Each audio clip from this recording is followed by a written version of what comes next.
Hello means நம்ம என்ன பார்க்குறோம் அப்படின்னு பார்த்தீங்கன்னா மேனேஜ்மெண்ட் அக்கௌண்ட்டில் ரேஷியோ அனாலிசிஸ் அப்படிங்கிற டாப்பிக்கில் இல்லஸ்ட்ரேஷன் 12 பார்க்குறோம். ஆல்ரெடி வந்து 1 to 11 அப்லோட் பண்ணியிருக்கோம், பார்த்துக்கோங்க ப்ளேலிஸ்ட்டில்.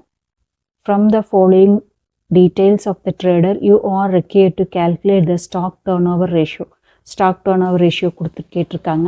ஸோ என்னென்ன கொடுத்துருக்காங்கன்னு பார்த்தீங்கன்னா sales 39,984, sales return 380, opening stock 1,378, closing stock 1,814, gross profit 8,068 rupees. ஓகேவா? ஸோ இது கேட்டிருக்காங்க. நம்மளுக்கு வந்து closing stock turnover ratio கண்டுபிடிக்கணும். ஸோ எப்படி போடுறது அப்படின்னு பார்க்கலாம். ரொம்ப சிம்பிள் தான். அந்த கான்செப்ட் அண்டர்ஸ்டாண்ட் பண்ணிவிட்டு உங்களுக்கு போடுறது ஈஸியாக. ஓகேவா? ஸோ இதுலேயே 12th சம்மில் நம்மளுக்கு இன்னொரு சம் கேட்டிருக்காங்க பாருங்கள். 12A B sum. Calculate the இப்போ இல்லஸ்ட்ரேஷன் 12 பார்க்குறோம். ரேஷியோ அனாலிசிஸில் டர்ன் ஓவர் ரேஷியோ கேட்டிருக்காங்க. ஸோ கொடுத்துருக்குற information sales return, opening stock, closing stock, gross profit கொடுத்துருக்காங்க. நம்மளுக்கு வந்து ஸ்டாக் டர்ன் ஓவர் ரேஷியோ கேட்டிருக்காங்க. ஸோ ஸ்டாக் டர்ன் ஓவர் ரேஷியோக்கான ஃபார்முலா அப்படின்னு பார்த்தீங்கன்னா cost of sales divided by average stock. இப்போ cost of sales average stock தெரிஞ்சுன்னா போடுறது easy. So cost of sales அப்படிங்கிறது என்னங்க, சேல்ஸ் மைனஸ் ஜிபி. நம்மளுக்கு சேல்ஸ் இருக்குது, ஜிபி இருக்குது, அப்போ இதை வச்சு போட்டுடலாம். Cost of sales average stock அப்படிங்கிறது நீங்கள் opening stock plus closing stock divided by 2. So அதுவும் நம்மகிட்ட இருக்குது. ஸோ அப்போ அந்த ஃபார்முலாவில் சப்ஸ்டியூட் பண்ணோம்னா போடுறது ஈஸி. ஃபஸ்ட்டு வந்து நம்ம காஸ்ட் ஆஃப் சேல்ஸ் போட்டுடலாமா? So cost of sales equal to sales minus GP. ஃபார்முலாவை எழுதி போடுங்க, அப்போ உங்களுக்கு மெமரி ஆகிக்கும் ஈஸியாக. சேல்ஸ் எவ்வளோ இருக்குதுங்க, 39,984 மைனஸ் சேல்ஸ் ரிட்டன் இருக்கு இல்லையா, சேல்ஸ் ரிட்டன் லெஸ் பண்ணிடணும். ஓகேவா? சேல்ஸ் அப்படிங்கிறது நெட் சேல்ஸ். ஓகேவா? ஸோ லெஸ் பண்ண என்ன வரும்னு பார்க்கலாம்.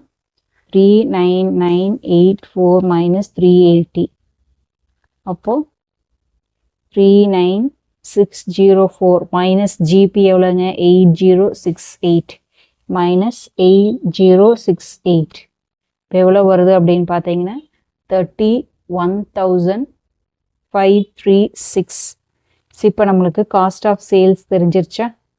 Cost of sales equal to 31,536. So ஒரு கான்செப்ட் நம்மளுக்கு தெரிஞ்சிருச்சு. ஓகேவா? ஸோ அதுக்கடுத்து நம்மளுக்கு என்ன தெரியணும் அப்படின்னு பார்த்தீங்கன்னா ஆவரேஜ் ஸ்டாக். ஆவரேஜ் ஸ்டாக் அதுக்கு என்ன ஃபார்முலாங்க, opening stock plus closing stock divided by 2. So opening stock நம்மளுக்கு எவ்வளோ இருக்குதுங்க, 1,378 plus closing stock 1,814 divided by 2. இப்போ 1,378 ப்ளஸ் 1,814 31,92 டிவைடட் பை 2. இப்போ என்ன வருதுங்க, 1,596. ஸோ இப்போ ஆவரேஜ் ஸ்டாக் ஈக்குவல் டு 1,596. ஓகேவா?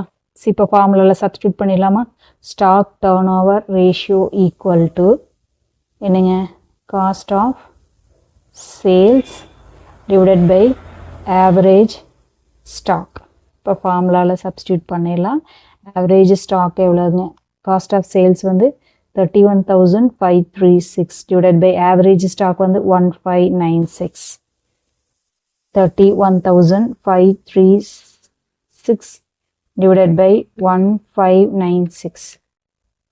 ஸோ இப்போ என்ன வருது அப்படின்னு பார்த்தீங்கன்னா 19.76 ரவுண்ட் ஆஃப் பண்ணிக்கிறேன். ஓகேவா? So times stock turnover ratio. அவ்வளோதான். ஸோ இதை ஐடென்டிஃபை பண்ணுறதுக்காக தான் நம்ம போடுறோம். இந்த ரேஷியோஸ் வந்து எவ்வளோ டைம்ஸ் நம்மளுக்கு அதிகமாக இருக்கோ அவ்வளோக்கு அவ்வளோ பெனிஃபிட். ஏன்னா வந்து ஸ்டாக் வந்தோடனே வெளியே போயிட்டே இருக்குது அப்படின்னு அர்த்தம். ஓகேவா? ஸோ பெட்டராக ஸ்டாக் டர்ன் ஓவர் ரேஷியோ இருந்துச்சு அப்படின்னா, ஹை டர்ன் ஓவர் ரேஷியோவாக இருந்துச்சு அப்படின்னா அது பெஸ்ட் அப்படின்னு சொல்லலாம்.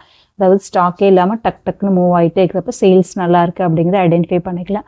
ஸோ இதுக்காக தான் இந்த ரேஷியோஸ் நம்ம கண்டுபிடிக்கிறோம். உங்களுக்கு இந்த வீடியோ பிடிச்சுன்னா லைக் பண்ணுங்கள், ஷேர் பண்ணுங்கள், சப்ஸ்கிரைப் பண்ணுங்கள். தேங்க்யூ ஃபார் வாட்சிங்.